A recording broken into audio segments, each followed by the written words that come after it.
और अब खबरें दनादन अंदाज में। बिहार में लोकसभा चुनाव को लेकर एनडीए के बीच सीटों का बंटवारा हो गया है। एक बार फिर न्यूज 18 बिहार झारखंड की खबर पर मुहर लगी है।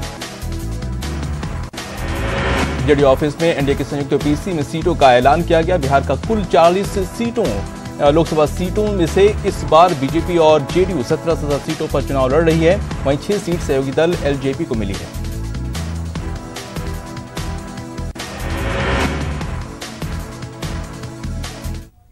तैयार किया है कि जदयू को कौन सीट मिला, भाजपा को कौन सीट और लोजपा।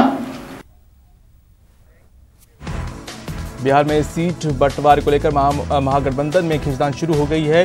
कांग्रेस 11 सीटों की मांग कर रही है, जिससे आरजेडी नाखुश है। उम्मीद जताई जा रही है कि राहुल गांधी से आज तेजस्वी यादव मिल सकते हैं। दिल्ली में आज अमित शाह की अध्यक्षता में कोर ग्रुप की बैठक होगी। बैठक में यूपी, बिहार और राजस्थान के संभावित उम्मीदवारों के नामों पर मुहर लग सकती है। 2019 के लिए उम्मीदवारों की पहली सूची बीजेपी आज जारी कर सकती है। शनिवार को हुई बीजेपी की केंद्रीय चुनाव समिति की बैठक में इस पर मंथन हुआ है। सीएम योगी आदित्यनाथ आज दिल्ली दौरे पर हैं। इस दौरान वो बीजेपी अध्यक्ष अमित शाह से मुलाकात करेंगे। साथ ही बीजेपी की कोर कमेटी की बैठक में भी हिस्सा लेंगे। 4 दिवसीय यूपी दौरे के लिए प्रियंका गांधी लखनऊ पहुंच चुकी हैं, जहां कांग्रेस प्रत्याशियों और मौजूदा विधायकों से प्रियंका गांधी की मुलाकात का दौर जारी है। प्रियंका गांधी कल से पूर्वांचल में चुनाव प्रचार करने वाली हैं। इस दौरान वो लोगों से संवाद करेंगी। प्रियंका के चुनाव प्रचार के लिए कांग्रेस ने एक रथ तैयार किया है, जिस पर सवार होकर वो लोगों के बीच जाएंगी। प्रधानमंत्री नरेंद्र मोदी ने अपने ट्विटर हैंडल का नाम बदल लिया है। लोकसभा चुनाव के मद्देनजर अपनी चौकीदार छवि को देखते हुए पीएम अपने पर्सनल ट्विटर हैंडल का नाम बदलकर चौकीदार नरेंद्र मोदी कर लिया है। पीएम मोदी के बाद बीजेपी के राष्ट्रीय अध्यक्ष अमित शाह समेत तमाम बीजेपी नेताओं ने भी ट्विटर पर अपने नाम के आगे चौकीदार शब्द जोड़ लिया है। इसमें पीयूष गोयल, शेखावत सिंह शामिल हैं। पीएम मोदी के चौकीदार वाले स्लोगन पर पूर्व केंद्रीय मंत्री उपेंद्र कुशवाहा ने चुटकी ली है। पूर्व केंद्रीय मंत्री ने कहा कि पूरे देश की जनता जानती है कि इनकी चौकीदारी में कई लोग देश का पैसा लेकर भाग गए। वहीं सीटों की घोषणा पर कहा कि 1-2 दिन में फैसला हो जाएगा। पीएम के मैं भी चौकीदार कैंपेन वाले ट्विटर पर बीएसपी सुप्रीमो ने हमला बोला है। मायावती ने ट्वीट कर कहा कि चुनावी कैंपेन साबित करता है कि पार्टी डरी हुई है। दिल्ली के जंतर मंतर पर बीजेपी की ओर से धरना प्रदर्शन किया गया और लोगों को आम आदमी पार्टी और कांग्रेस के बीच गठबंधन के कयासों पर जागरूक किया गया। उमा भारती ने लोकसभा चुनाव लड़ने से इनकार किया है। उमा भारती ने बीजेपी अध्यक्ष अमित शाह को पत्र लिखकर चुनाव न लड़ने की इच्छा जताई है।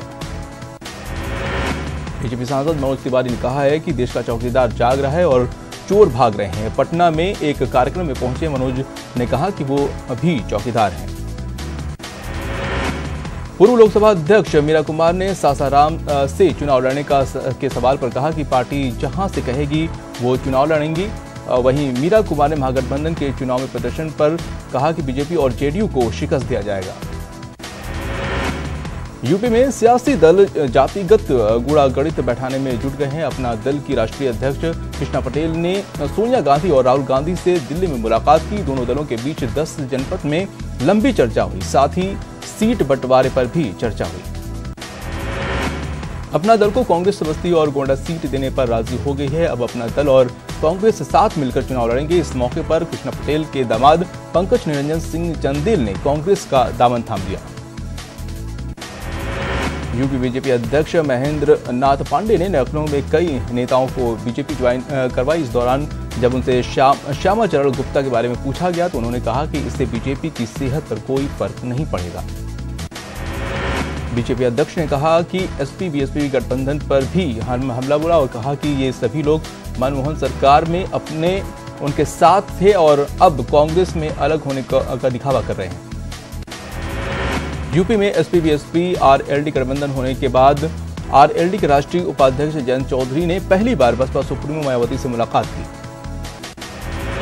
अमरोहा में यूपी सरकार में राज्य मंत्री भूपेंद्र चौधरी ने आजम खां के चुनाव बहिष्कार के बयान पर पलटवार करते हुए कहा कि उन्हें लोकतंत्र में विश्वास नहीं है। अगर उन्हें लोकतंत्र में विश्वास है तो उन्हें चुनाव लड़ना चाहिए और अपनी भागीदारी निभानी चाहिए।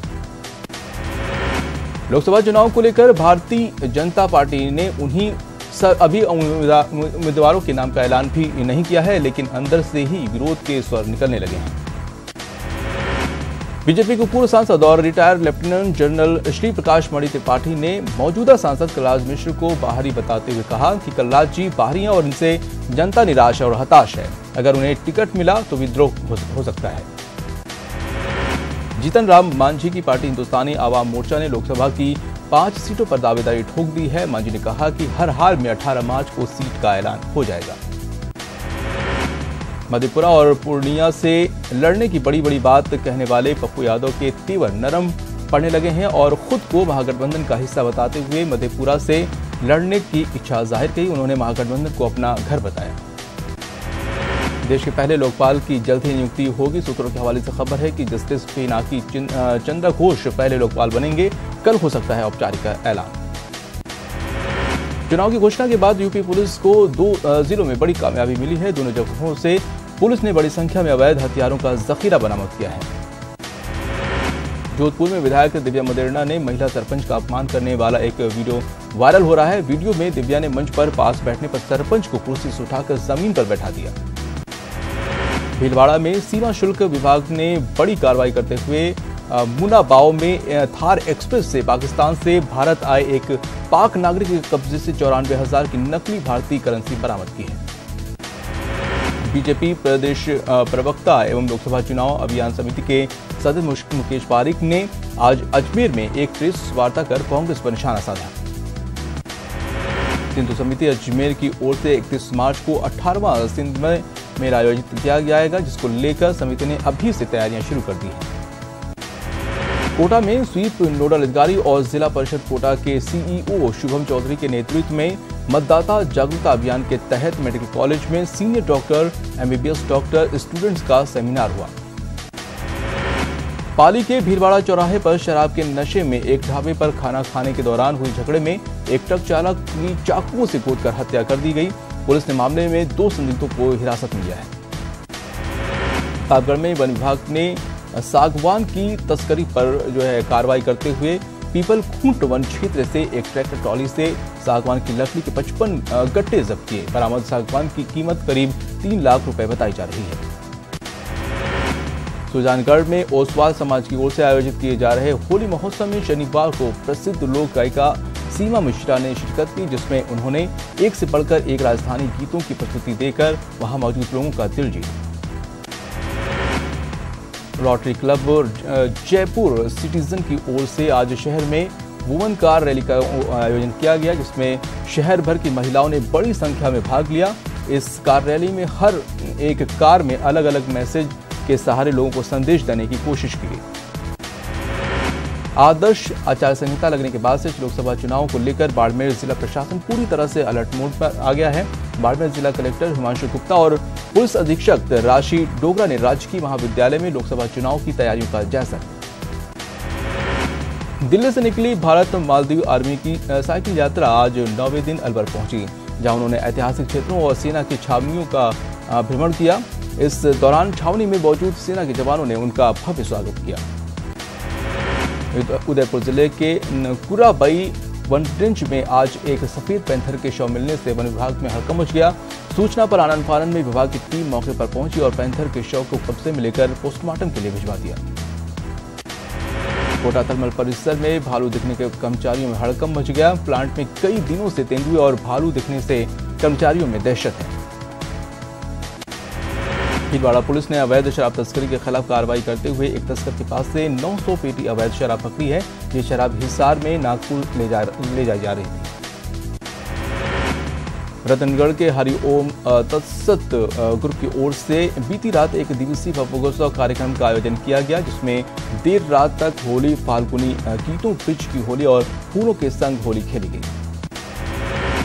दसौं के जवाहरगंज सर्किल पर विशाल हास्य कवि सम्मेलन का आयोजन किया गया। इस सम्मेलन में कवियों ने देशभक्ति, देश की राजनीति, पाकिस्तान और आतंकवाद सहित कई मुद्दों पर अपनी रचनाएं पेश की। रतनगढ़ में जैसे जैसे होली का त्योहार पास आ रहा है, वैसे वैसे फाल्गुनी मस्ती परवान पर चढ़ रही है। आज एकादशी के मौके पर महिलाओं ने घरों में ढाल, तलवार, सूरज चांद का निर्माण किया। वडोदरा में फागुन का रंग चढ़ता जा रहा है। जगह जगह फागोत्सव का आयोजन हो रहा है। वहीं गोविंद देव जी मंदिर में लठमार होली खेली गई। आज अजमेर के गरीब नवाज के 807वें उर्स का समापन हुआ। दरगाह को गुलाब जल और केवड़े से धोया गया। हरिद्वार के कनखल थाना क्षेत्र में नगर निगम की लापरवाही से बहुमंजिला इमारत का हिस्सा भरभरा कर गिर गया। हालांकि घटना में आसपास के दुकानदार और राहगीर बाल बाल बच गए। कर्नाटक के शिवमोगा में बीती रात आग लगने से 5 घर जलकर राख हो गए। आग लगने से अफरा तफरी मच गई। फायर ब्रिगेड की टीम ने आग को बुझाया। बताया जा रहा है कि बिजली के तार के चलते आग लगी। मध्य प्रदेश के कोंडा गांव के नेशनल हाईवे 30 पर दूधगांव के पास शुक्रवार की रात ट्रक और बोलेरो के बीच भिड़ंत हो गई, जिसमें 8 लोगों की मौत हो गई। मृतकों में 2 बच्चे और महिला भी शामिल हैं। सभी मृतक एक ही परिवार के हैं। वहीं इस हादसे में 5 लोग गंभीर रूप से घायल हैं। अभी को जिला अस्पताल में सभी को भर्ती कराया गया है। सभी लोग कुल्हाड़ गांव के अंतिम संस्कार के कार्यक्रम में वापस लौट रहे थे। बताया जा रहा है कि ट्रक को ओवरटेक करने के दौरान यह हादसा हुआ। आगरा में चलती कार में अचानक आग लगी। अचानक आग लगने से हड़कंप मच गया। ऐसी आशंका जताई जा रही है कि कार की वायरिंग में शॉर्ट सर्किट की वजह से निकली चिंगारी ने आग का रूप ले लिया और देखते ही देखते कार आग का गोला बन गई। बिहार के कैमूर में आपसी विवाद में 3 लोगों की मौत को घाट उतार दिया गया, जबकि 4 गंभीर रूप से जख्मी हैं। घटना बड़की गांव की है।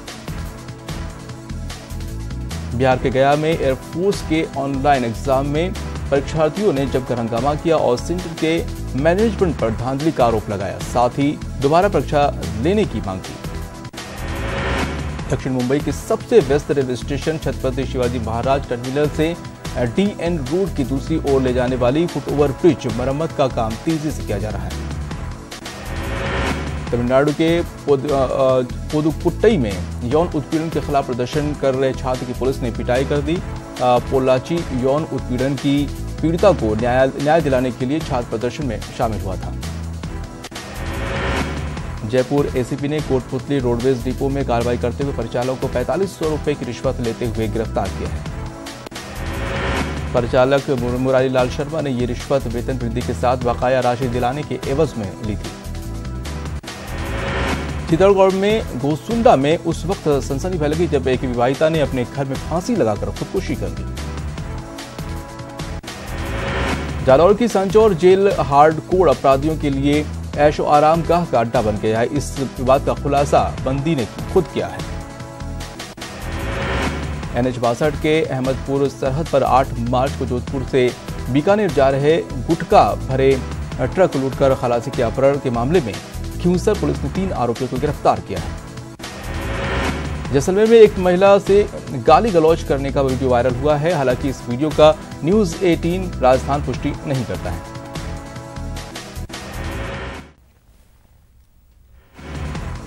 अलवर के सबसे बड़े महिला अस्पताल में RCH के डायरेक्टर ने निरीक्षण किया। इस दौरान अस्पताल में व्यवस्थाओं पर नाराजगी जताई।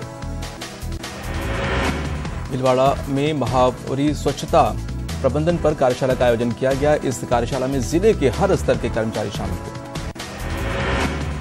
कार्यशाला में माहवारी के दौरान कपड़े के इस्तेमाल से होने वाले दुष्प्रभाव के बारे में बताया गया। यहाँ से ट्रेंड हुई महिलाएं पंचायत स्तर पर जागरूकता फैलाएंगी। सवाई माधोपुर के सामान्य चिकित्सालय का कलेक्टर ने औचक निरीक्षण किया और सफाई व्यवस्था दुरुस्त नहीं होने को लेकर नाराजगी जताई। निरीक्षण के दौरान कलेक्टर ने मरीजों से फीडबैक लिया और चिकित्सकों को समर्पित भाव से कार्य करने के निर्देश दिए। झुंझुनू के चिराना में चंग ढप की मस्ती की शुरुआत हो गई है। होली की शुरू होते ही इसकी बिक्री बढ़ जाती है। जयपुर के राधा सरल बिहारी मंदिर में होली धमाल सांस्कृतिक कार्यक्रम आयोजित किया गया, जहां शेखावाटी के लोक कलाकारों ने अपनी सांस्कृतिक प्रस्तुतियां दी। फाग और होली के गीतों पर नृत्य प्रस्तुति ने शहरवासियों को झूमने पर मजबूर कर दिया। इस दौरान काफी संख्या में लोग मौजूद रहे। भरतपुर में 2 दिवसीय व्रज होली का आगाज केवला देव राष्ट्रीय उद्यान में किया गया। इस दौरान जिला कलेक्टर आरुषि मलिक ने प्रदर्शनी का शुभारंभ किया। वहीं कार्यक्रम के दौरान कठपुतली नृत्य के माध्यम से बेटी बचाओ बेटी पढ़ाओ का संदेश भी दिया गया। रतनगढ़ के पाबुसर गांव में भागोत्सव कार्यक्रम का आगाज हुआ। इस दौरान कई कलाकारों ने प्रस्तुतियां दी। न्यूजीलैंड में 2 मस्जिदों में हुई फायरिंग की घटना को भारतीय कप्तान विराट कोहली ने दर्दनाक बताया। उन्होंने इसे कायरतापूर्वक हरकत करार दिया और मारे गए लोगों के परिजनों के प्रति सहानुभूति जताई। विराट कोहली और सचिन तेंदुलकर में से कौन बेहतर है, इस पर ऑस्ट्रेलिया के पूर्व दिग्गज स्पिनर शेन वॉर्न ने मजाकिया अंदाज में कहा कि वो इन दोनों ही भारतीय बल्लेबाजों के सामने गेंदबाजी नहीं करना चाहते। राजस्थान रॉयल्स के ब्रांड दूत शेन वॉर्न ने पसंदीदा गेंदबाज भारत के कुलदीप यादव, पाकिस्तान के यासिर शाह और अफगानिस्तान के राशिद खान जो बल्लेबाजों द्वारा हिट किए जाने के बावजूद भयभीत नहीं होते हैं। दक्षिण अफ्रीका के स्टार ऑलराउंडर जेपी डुमिनी ने इंग्लैंड में होने वाले 2019 वर्ल्ड कप के बाद वनडे क्रिकेट से संन्यास लेने की घोषणा की है। आईसीसी वेबसाइट की रिपोर्ट के अनुसार सितंबर 2017 में टेस्ट क्रिकेट के संन्यास ले चुके डुमिनी वनडे से संन्यास लेने के बाद भी टी20 क्रिकेट खेलना जारी रखेंगे। बांग्लादेश की क्रिकेट टीम क्राइस्टचर्च की 2 मस्जिद में हुई फायरिंग में बाल बचने के बाद शनिवार को न्यूजीलैंड से रवाना हो गई। सभी बांग्लादेशी क्रिकेटर शहर के होटल से पुलिस दस्ते के साथ टीम बस में क्राइस्टचर्च हवाई अड्डे पहुंचे और बांग्लादेश के लिए रवाना हो गए। भारतीय क्रिकेट कंट्रोल बोर्ड ने पुलवामा आतंकी हमले में शहीद परिवारों की मदद करने के लिए का ऐलान किया है। भारतीय बोर्ड ने आर्मी वेलफेयर फंड में 20 करोड़ रुपए दान देने का फैसला किया है। मास्टर ब्लास्टर सचिन तेंदुलकर के बेटे अर्जुन तेंदुलकर जूनियर से सीनियर क्रिकेट की तरफ रुख करने की तैयारी कर रहे हैं। इस ओर कदम बढ़ाते हुए उन्होंने अपना नाम टी20 मुंबई लीग के नीलामी पूल में शामिल किया है। भारतीय स्पिनर रविचंद्रन अश्विन ने कहा है कि वनडे क्रिकेट को लेकर उनके बारे में एक राय बन गई है, लेकिन वो इस फॉर्मेट के लिए फिट हैं। उन्होंने बताया कि सफेद गेंद के इस फॉर्मेट में उनका रिकॉर्ड उतना बुरा नहीं है।